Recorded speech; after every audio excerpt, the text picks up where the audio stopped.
Regardez, chaque matin, vous vous levez avec cette impression floue, difficile à nommer. Ce n'est pas un drame, ce n'est pas non plus la panique, mais un petit poids au creux du ventre, un sentiment diffus de passer à côté de quelque chose d'important. Pourtant, vous faites tout ce qu'il faut, vous assurez sur tous les fronts, mais au fond, une partie de vous rêve d'autre chose. Elle rêve de liberté, d'espace, d'un métier qui vous ressemble davantage. Et chaque soir, c'est un peu la même boucle. Fatigue, frustration, culpabilité, pas assez de temps pour vous, pas assez d'énergie pour vos projets. Et cette question qui revient en sourdine, c'est vraiment ça ma vie jusqu'à la retraite? Mais si je vous disais qu'il existe une autre voie, un chemin plus doux, plus réaliste et qui ne demande pas de tout quitter du jour au lendemain, mais simplement de vous offrir 1 heure par jour. Oui, 1 heure par jour pour construire un projet qui vous appartient, pour vous former, vous rendre visible, trouver vos premiers clients et commencer à générer jusqu'à 1 000 € par mois en moins de 3 mois. Alors bien sûr, ce n'est pas une promesse magique, c'est un plan d'action clair que je vais vous partager aujourd'hui. Un plan réaliste à taille humaine que vous pouvez suivre pas à pas. Alors prenez une grande inspiration, installez-vous confortablement et surtout gardez l'esprit ouvert parce qu'il se pourrait bien que cette vidéo vous montre comment redonner du sens à votre quotidien en seulement 1 heure par jour. Alors la première action à mener, eh bien, c'est de libérer cette fameuse heure par jour. Donc on va aller créer de l'espace dans votre agenda. Et pour cela, je vous propose une technique qui est très puissante et que j'utilise, qui est le time blocking. Et on va le faire ensemble dans cette vidéo. C'est parti. Alors, comme je vous l'ai dit, on va le faire ensemble sur Google Agenda, voir comment vous allez pouvoir utiliser la technique du time blocking à votre avantage. Donc, vous allez prendre votre agenda, peu importe, ouvrir un agenda ici et on va venir mettre en place d'abord donc les non négociables. Les non négociables, c'est les choses que vous ne pouvez pas changer, que vous ne pouvez pas échapper et qui sont obligatoires dans votre journée, dans votre semaine. Donc, on va partir sur la supposition de quelqu'un qui travaille, mais bien sûr, vous allez faire ça en fonction de vous. De votre emploi du temps. Moi je vais partir sur la supposition de quelqu'un qui travaille et qui a des enfants. Donc on va d'abord venir marquer le temps de travail. Donc on va marquer de 8h30 à midi par exemple. Voilà, donc là on va l'appeler travail. On va aller le répéter donc ici, le répéter le lundi, le mardi, le mercredi, le jeudi, le vendredi. Toutes les semaines, ça ne s'arrête pas a priori. Et on va changer juste la couleur. Et ici, on va le mettre rouge, rose. C'est un peu moins agressif. Voilà. Donc là, j'ai bloqué mon temps de travail le matin. Maintenant, je vais aller bloquer mon temps de travail l'après-midi. Donc par exemple, je reprends à 13h30 jusqu'à 17h30. Voilà. Ici, la même chose. Donc vous recommencez. Ici, donc je vais le répéter aussi tous les vendredis, samedis. Hop, pardon, là, jamais terminé. Et je change la couleur. Voilà, donc ça, c'est mon temps de travail, c'est non négociable, je peux pas changer, il n'y a pas grand chose à faire. Après, dans les non négociables, eh bien, on a potentiellement le matin, il faut s'occuper des enfants. Donc, je vais aller bloquer de 6h à 7h15. Et là, je vais mettre réveil. Alors ça peut être votre réveil, celui des enfants, peu importe, mais c'est du temps où vous savez que vous ne pourrez pas en aucun cas travailler ou débloquer ce moment pour vous. Donc là c'est pareil, on va aller le personnaliser, tac, le mardi, le mercredi, le jeudi, le vendredi, et ça ne s'arrête pas, on va le laisser en violet comme ça, voilà. Donc on a la semaine qui se commence à se dessiner, d'accord? Donc le matin, je dois m'occuper, bon, j'ai mon réveil, je dois m'occuper des enfants dans mes non négociables. Ensuite, je vais travailler. Ensuite, le soir, peut-être que ici aussi, de 18h à 19h30, eh bien, il y a, je sais pas, le repas et les devoirs. Donc là, pareil, je peux pas faire grand chose, hein, je vais pas pouvoir travailler, je vais pas pouvoir débloquer ce moment-là. Donc, je vais le mettre comme ceci. Voilà. Terminé, on va enregistrer. Ici, on va imaginer aussi dans mes non négociables, choses que je peux pas changer, eh bien, le samedi matin de 9h à 10h, j'ai mon cours de sport et ça devient non négociable parce que c'est pour votre santé mentale, donc il faut absolument le garder aussi. Donc ça, on va le répéter toutes les semaines le samedi. Toutes les semaines le samedi et on va le mettre d'une autre couleur, on va le mettre jaune. Voilà, enregistrer. Là, vous allez mettre toutes les non négociables. Donc, si vous avez des rendez-vous de médecin, tout ce qui se répète, tout ce que vous ne pouvez pas, je sais pas, si entre midi et 2, un jour, vous devez aller quelque part, etc., etc., vous devez noter absolument tout, ce que vous ne pouvez pas et ce que vous ne voulez pas changer dans votre journée. Ok, c'est vraiment très très important. Ensuite, on va ajouter tout ce que j'appelle le temps élastique, c'est-à-dire le temps autour de ces activités, d'accord? C'est très important de ne pas oublier ça, d'accord? Par exemple, ici, vous allez avoir des transports, par exemple, d'accord? Vous allez aussi avoir peut-être le week-end, eh bien, je sais pas, les lessives, les courses. Donc, on va marquer, par exemple, le samedi, une fois que j'ai fini mon cours de sport, eh bien, je sais que je dois aller faire les courses. Donc ça peut prendre à peu près 2 heures. Donc là, on va le mettre d'une autre couleur. On va le mettre vert, par exemple. Voilà. Et ça reste ici. Je le répète aussi tous les samedis. Hop là, toutes les semaines le samedi. Voilà. Ici, je sais aussi que, eh bien, il me faut aller, alors à 7h15, peut-être qu'une personne amène les enfants à l'école, ou peut-être que c'est moi qui m'en occupe, à vous de voir. Mais ici, par exemple, moi, donc si je commence à 8h30, j'ai 30 minutes de trajet, hop là, voilà, il veut pas, donc on a dit de 8h à 8h30, voilà, j'ai 30 minutes ici de trajet en voiture. Donc c'est pareil, il faut pas l'oublier parce que c'est important. Si vous l'oubliez, eh bien vous allez croire que vous avez le temps de faire les choses, mais en fait vous n'allez pas avoir le temps de faire les choses. Donc là c'est pareil, ça se répète le mardi, le jeudi, le vendredi, hop, etc., etc. Terminé. La même chose le soir, hein, si j'ai du temps de trajet le matin, ben, j'ai potentiellement du temps de trajet le soir. Donc, on va revenir mettre ici mon temps de trajet. Donc, tous les soirs, de 17h30, hop. Mais bien sûr, vous le faites encore une fois suivant vous, mais je vous invite à être très très précise et de bien séparer les différentes activités parce que ça va vous permettre en fait de voir par la suite ce qu'il en est. On imagine aussi que, je sais pas, le dimanche de 11h30 à 13h30, eh bien, il y a des repas de famille qui sont répétés assez régulièrement. Donc bon, je peux pas l'oublier, je peux pas l'enlever non plus. Voilà, donc là, je vais le remettre aussi en vert. Et là, on imagine que ça, c'était les courses et les lessives, par exemple. Donc, je fais vraiment au hasard. Et vous allez personnaliser tout ça par rapport à votre activité, bien sûr. Donc voilà, j'ai un peu complété en rajoutant ici la détente et les couches, le temps de détente, être couché avec les enfants. Ici, un repas de famille. Ici, on a les courses et les lessives. Donc là, l'idée, c'est de peindre l'image la plus concrète de votre journée et maintenant, de votre semaine, pardon. Et maintenant que vous avez ça, c'est de dire, ok, où est-ce que je vais pouvoir mettre mon heure de travail? Est-ce que pour ça, je peux supprimer des activités? Est-ce que je peux déléguer des activités? Et est-ce que je peux remplacer des activités? Donc là, ça va être important aussi de regarder, notamment quand on a des trous ici, qu'est-ce qui se passe? Par exemple, ici, si j'ai 1h30 de pause repas, qu'est-ce que je fais pendant ma pause repas? Est-ce que je passe 30 minutes à manger et 1 heure sur les réseaux? Ou est-ce que je passe 1h30 à papoter avec mes collègues? Ou est-ce que j'ai du temps de trajet aussi pour rentrer, etc., etc.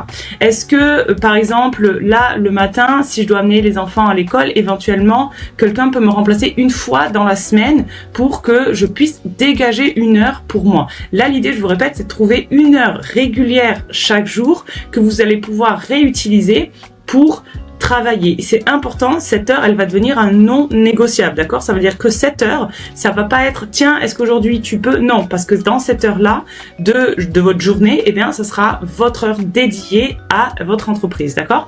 Donc là, à vous de voir si vous êtes plutôt du matin. Ça existe, il y a des personnes qui aiment bien travailler le matin. Est-ce que éventuellement, je peux me lever plus tôt ici et travailler de 5h à 6h?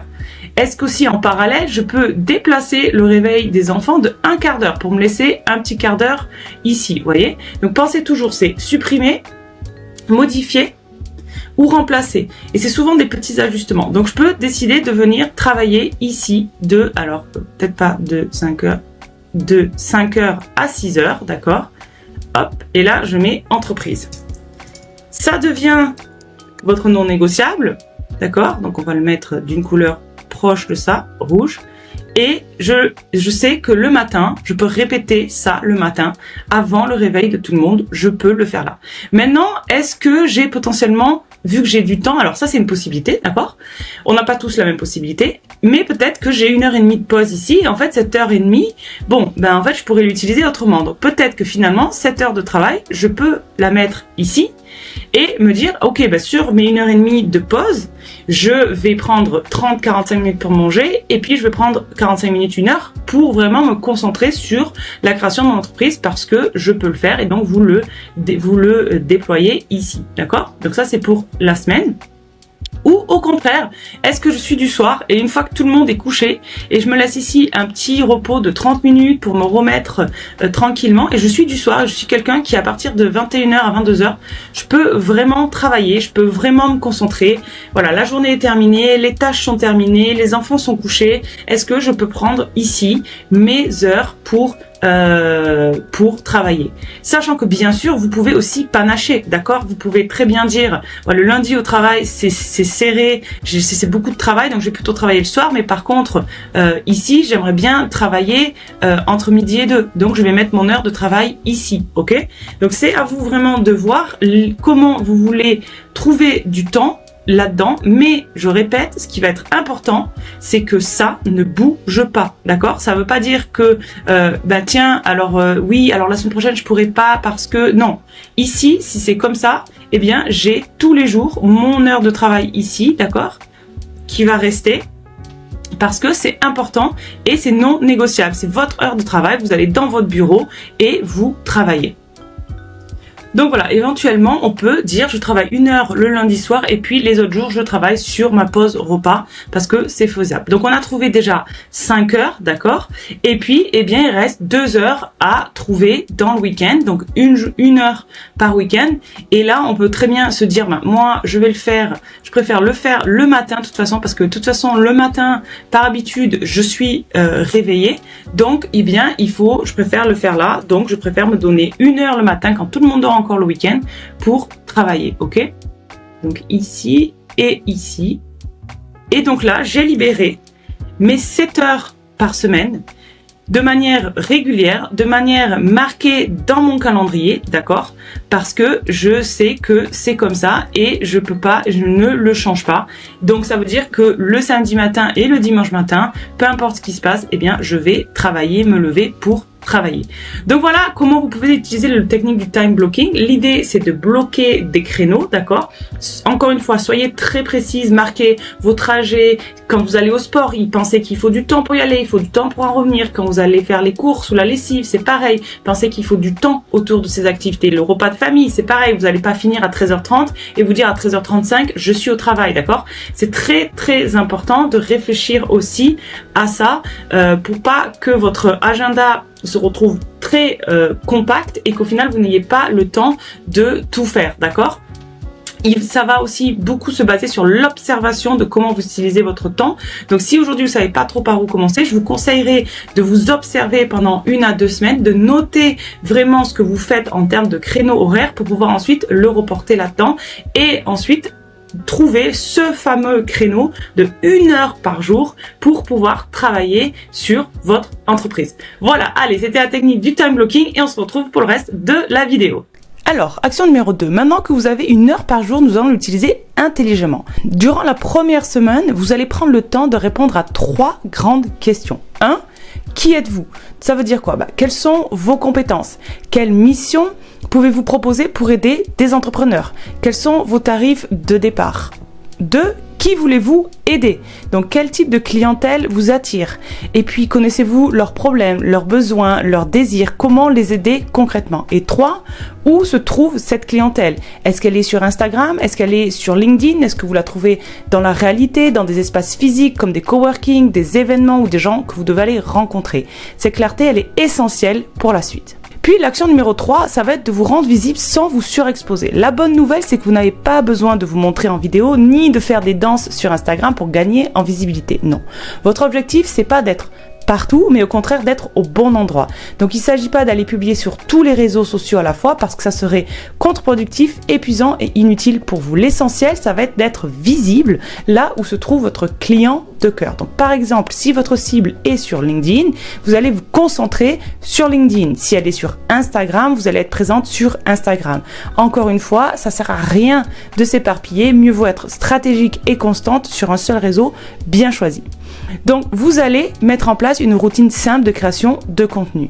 Et cette routine, vous allez pouvoir la faire une fois mensuellement pour préparer vos contenus à l'avance, avec clarté et sans stress. Donc je vous donne un exemple de routine de réseaux sociaux à créer à raison d'1 heure par jour à réaliser une fois par semaine. Lundi, vous allez creuser, vous allez apprendre à connaître encore mieux votre cible et à montrer, à trouver quels sont leurs problèmes, leurs désirs, de quoi ils ont besoin et de quel type de contenu ils consomment aussi. Prenez le temps de vous immerger dans l'univers de votre cible. Le mardi, vous allez créer votre plan de contenu. Ça veut dire quoi? Vous allez créer une série de contenus utiles qui va répondre directement aux besoins de votre cible. L'idée ici, c'est que votre audience se reconnaisse pleinement dans vos publications. Puis mercredi et jeudi, vous allez créer votre contenu. Donc créer 9 publications à l'avance. Vous allez pouvoir utiliser Canva, ChatGPT ou d'autres outils pour gagner du temps. Inspirez-vous de ce qui fonctionne déjà, mais gardez toujours votre touche personnelle. Et puis vendredi, vous allez programmer, planifier tout à l'avance pour les semaines à venir. Et là, vous allez pouvoir utiliser des outils comme Meta Business Suite ou Lighter. Donc cette organisation, elle vous permettra de rester visible, cohérente et de vous concentrer sur les autres aspects de votre activité le reste du mois. Action numéro 4, ça va être de prospecter activement. Parce que le meilleur moyen de trouver vos premiers clients, c'est pas d'attendre qu'ils viennent à vous, mais c'est d'aller les chercher avec douceur et stratégie. Donc, votre heure dans ce moment-là, vous allez l'utiliser pour, par exemple, ajouter 2 à 3 personnes ciblées sur Instagram ou sur LinkedIn. Aimer, commenter, interagir avec les contenus de votre cible. Leur envoyer des messages personnalisés, simples et authentiques, comme par exemple « Bonjour, je découvre votre compte, j'adore votre univers, je suis assistante virtuelle, j'aide les entrepreneurs à gagner du temps au quotidien. Si jamais vous avez besoin d'un coup de main, n'hésitez pas. » Là, votre objectif va être au fond d'aller décrocher un appel découvert dans les 2 à 3 semaines à venir. Attention toutefois, cette étape, elle est essentielle et cruciale. Donc, c'est difficile d'envoyer 3 messages et d'espérer un miracle. Il faudra ici travailler à répéter régulièrement, semaine après semaine, cette routine d'engagement parce que c'est la constance et la régularité qui vont finir par porter leurs fruits. Un autre conseil ici, gardez une trace de toutes vos actions. Qui avez-vous contacté? Qu'est-ce que vous leur avez dit? Qu'est-ce qui a fonctionné ou pas? Parce que ça va vous aider à repérer ce qui fonctionne pour vous et à l'améliorer avec le temps. Aussi très important, n'oubliez pas non plus de célébrer toutes vos petites victoires. Un message lu, une réponse, un échange bienveillant, un premier appel, un premier devis, peu importe, chaque étape compte. Ici, le maître mot, c'est persévérance avec justesse. Ça signifie continuer à avancer avec constance, mais aussi savoir prendre du recul pour observer, ajuster, réaligner et continuer à avancer dans la bonne direction sans s'épuiser ni se décourager. L'action 5, c'est les appels découverts. Les appels découverts, c'est une étape clé dans votre processus de prospection. Il va s'agir d'un rendez-vous téléphonique ou en visioconférence, généralement de 20 à 30 minutes, pendant lequel vous allez faire connaissance avec le potentiel client. Donc, pas besoin d'un site web ou d'un portfolio parfait, mais si une personne accepte un appel, c'est qu'elle est déjà curieuse de savoir ce que vous pouvez lui apporter. Ici, l'objectif de l'appel, c'est pas de vendre à tout prix, mais bien de comprendre les besoins de votre interlocuteur, de créer une relation de confiance et de voir si vous êtes en mesure d'aider concrètement cette personne, d'accord? Donc, voilà une idée globale de comment vous pouvez organiser un appel découvert. Donc, vous allez commencer par vous présenter brièvement de manière naturelle. Puis, l'idée, c'est d'aller poser des questions ouvertes pour cerner les problématiques de votre interlocuteur. Quelles sont ses activités, ses difficultés actuelles, ce qui lui prend du temps. Écoutez attentivement, reformulez et proposez 1 ou 2 idées concrètes sur la manière dont vous pourriez l'aider à sortir de ces problématiques. Et bien sûr, terminez l'appel en proposant une première collaboration simple ou en tout cas un pas suivant, une mission test, un devis, un appel prochain, à vous de voir ce qui correspond. Ces appels, ils vont pouvoir être programmés en soirée ou le week-end selon vos disponibilités, d'accord? Et n'oubliez pas que chaque appel est une opportunité d'apprentissage, même s'il ne débouche pas immédiatement sur un contrat. Action numéro 6, développer votre activité. À ce stade, le temps que vous concentriez jusqu'à là à construire votre activité, vous allez peu à peu le remplacer pour travailler pour vos clients. Donc cette transition, elle se fait normalement de manière naturelle, progressive et motivante. Souvent, votre première mission, elle va prendre la forme d'une mission découverte, c'est-à-dire une mission courte, simple, à prix doux, qui va permettre à votre client de tester votre manière de travailler et à vous de mieux comprendre ses besoins. Et très souvent, cette première mission, c'est le point de départ d'une collaboration plus longue. Donc concrètement, si vous travaillez 1 heure par jour, c'est environ 7 heures par semaine. Donc ça peut sembler peu, mais en réalité, c'est largement suffisant pour générer vos premiers revenus en tant qu'assistante virtuelle. Par exemple, à 25 € par heure, vous pourriez générer environ 750 € par mois. À 30 € de l'heure, environ 900 € par mois. Et en ajoutant quelques heures le week-end ou des missions régulières, vous pouvez atteindre 1000 €, voire plus, assez naturellement et facilement. Et vous n'avez pas besoin de 25 clients pour générer 1000 € par mois. Au contraire, il va vous suffire de 2 ou 3 clients réguliers qui restent avec vous sur le long terme. Par exemple, vous pourriez avoir Laura, coach bien-être, qui vous confie la gestion de ses réseaux sociaux 4 heures par semaine. Puis Marion, qui est thérapeute, qui vous demande de gérer ses rendez-vous et ses emails 2 heures par semaine. Et si vous acceptez une mission ponctuelle de transcription, par exemple pour une entrepreneuse de 1 heure par semaine, eh bien, vous arrivez à 7 heures par semaine, c'est-à-dire 1000 € par mois, ou à 35 € ou 30 € par heure avec un peu plus de volume. Donc tout cela, encore une fois, se construit graduellement, mais parfois assez rapidement. Une fois que la balle est lancée, le plus simple est de continuer. L'important ici, c'est de rester active, visible et à l'écoute des besoins de votre cible. Important toutefois, une fois que vous avez un premier client, continuez à prospecter pour stabiliser et développer votre activité sur la durée. Action numéro 7, obtenir des recommandations. Très important, les clients satisfaits sont vos meilleurs ambassadeurs et ça vaut de l'or. Donc dès que vous avez effectué une mission, même courte, pensez à leur demander un témoignage, même court, quelques phrases vont suffire, et aussi de parler de vous autour d'eux, à leurs amis entrepreneurs, à leurs partenaires, à leur réseau professionnel. C'est vraiment très très important. Expliquez-leur simplement à quel point ça vous aide à vous faire connaître, à faire connaître votre travail et aussi à construire une activité solide et pérenne. Et si c'est si important, c'est parce que la recommandation, c'est souvent bien plus puissant qu'un post sur Instagram. Parce que lorsqu'une personne vous recommande, elle transmet aussi la confiance qu'elle a en vous.